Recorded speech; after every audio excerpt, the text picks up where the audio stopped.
Welcome back to Journey of a Ballaholic, the best talk show for basketball addicts. I'm your host, General HannibalYamro. Now, this channel, we're going to be discussing why the Brooklyn Nets can win the 2021 NBA Championship.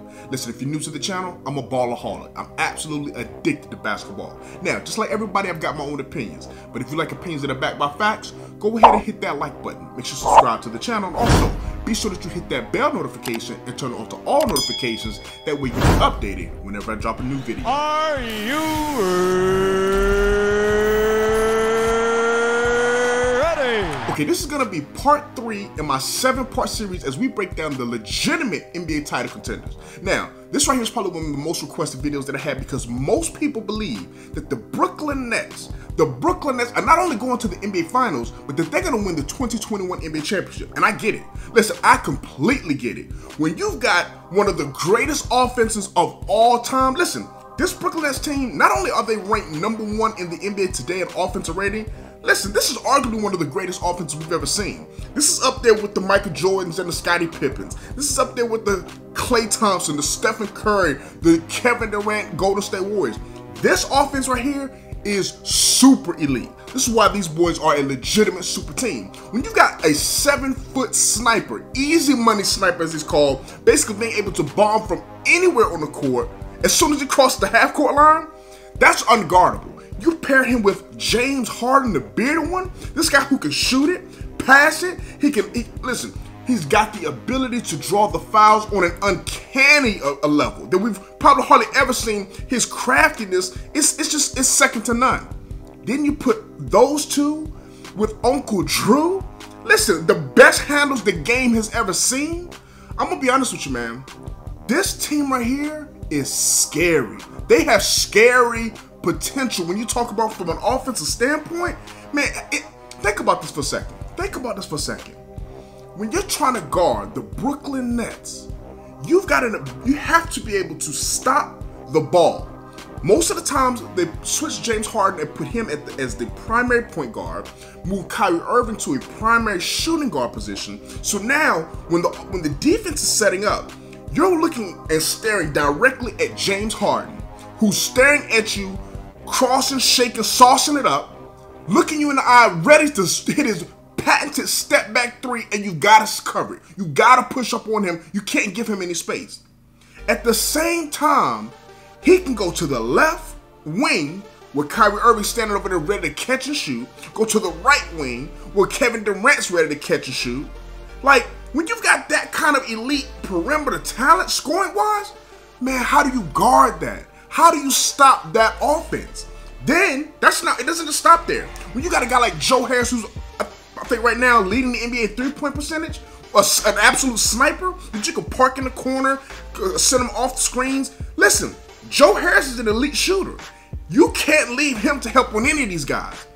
Then, unfortunately, as we know, they lost Marcus Aldridge, who would have been a big piece to their offensive spacing. But what Blake Griffin gives them, even when he comes off the bench, what Blake Griffin is giving them is a power forward when they decide to go to their small ball lineups that's giving them some versatility. Now, this versatility on offense allows them to be able to have a big man who can pass, a big man who can shoot, a big man who can attack the basket. So he gives their offensive versatility. Then you have role players like Jeff Green, Listen now, I'm gonna be honest with you. There's a X factor here that a lot of people aren't talking about. What if Spencer Dinwiddie is able to come back healthy? That takes this team's offensive ability to a whole nother level. Listen, I don't know about you, but this is one of the most exciting teams that I cannot wait to see when the NBA playoffs get here. I can't wait to see these boys together. Think about this for a second, man. These are 3 elite isolation players. We get that. But they're also clutch players. Kevin Durant is clutch. Kyrie Irving, these guys are clutch players. They can create shots for themselves. They can also create shots for others. Durant's not an elite facilitator, but he's a guy that if you double hard on him, he can hit the open guy. He can make these passes to knock down shooters. So that means if you're going to defend this team, you've got to defend them one-on-one. But here's the main issue that I have. Because I'm going to be honest with you. As excited as I am to talk and see this team play basketball, it's a one-sided affair for me, man. It's a love-hate relationship. I love their offense, but I hate their defense, man. I gotta say this as straight up and down as possible. Now, we're not even gonna really break down a lot of statistics on this particular episode because I don't think that the numbers really do justice to what we're witnessing, right? Once again, in my opinion, arguably one of the greatest offenses we've ever seen all time. But defensively, this might be one of the worst defenses we've seen from a legitimate title contender that I can ever remember. When you've got Kyrie Irving, James Harden, Kevin Durant, and these are your best players, these guys also don't bring it on the defensive end on an elite level. Can they have spot action? Can they be able to make stops here and there? We saw Kevin Durant in Golden State being able to be a solid rim protector. We've seen times where Kyrie Irving has guarded his man efficiently and effectively from play to play. I've even seen moments where James Harden himself has done a very decent job guarding on ball and making good plays with quick hands. But the consistency from these guys is not there. See, a lot of people got to remember this. When Kevin Durant won his 2 championships, he was surrounded by elite defenders. I'm talking about, let's not forget, Klay Thompson, elite on-ball defender. Not just a shooter, elite defender. Draymond Green, elite defender. Defensive Player of the Year caliber.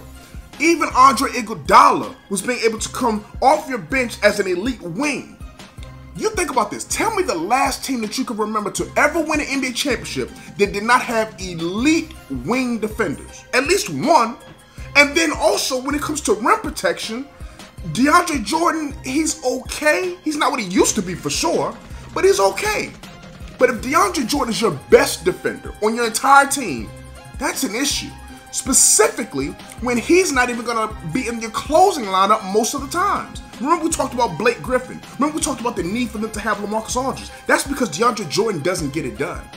Now, I don't want to make it sound like it's all bad because it's not. But at the end of the day, this defensive team here is ranked number 23 in the NBA. I don't know about you. I don't know about you. But since the ratings have been kept for defenses, you got to be an elite defensive team to win a championship. I mean, has everybody forgot the saying that defense wins championships? Listen, offense sells tickets. That's what I was taught in high school. Offense sells tickets, defense wins championships. This team right here is not getting it done defensively. And it's not like they're not getting it done defensively because there's been a big rash of injuries to their best defenders. It's not like they're not getting it done defensively because their schemes just haven't really been working. Like, we're talking about coaches that have a knack for not being good defensive coaches. We're talking about players who just don't really care to defend as well as some of the other teams and players in the league. I think that's going to bite them. The question could be asked, who's going to stop Brooklyn? I'm going to be honest with you. Nobody's going to stop the Brooklyn Nets. No team, the best defenses in the playoffs to the worst defenses in the playoffs, no team's going to stop the Brooklyn Nets.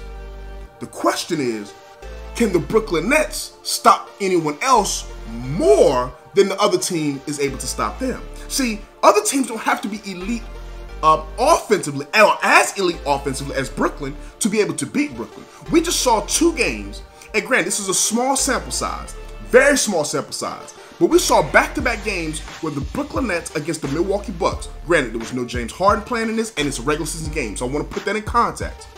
But what you saw consistently in those games is that they had no answer for Giannis.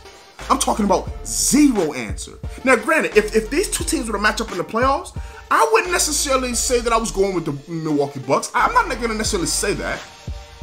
But what I would say is that the Milwaukee Bucks have defenders, legitimate defenders, that they can make it tough in a 7-game series on a team like Brooklyn. When you're talking about Drew Holiday and his on-ball defense, when you're talking about PJ Tucker and his on-ball defense, Giannis's defense, and then Brook Lopez meeting you at the rim, they've got multitude of guys that can defend, and on offense, they have a guy that the Brooklyn Nets have 0 answer for.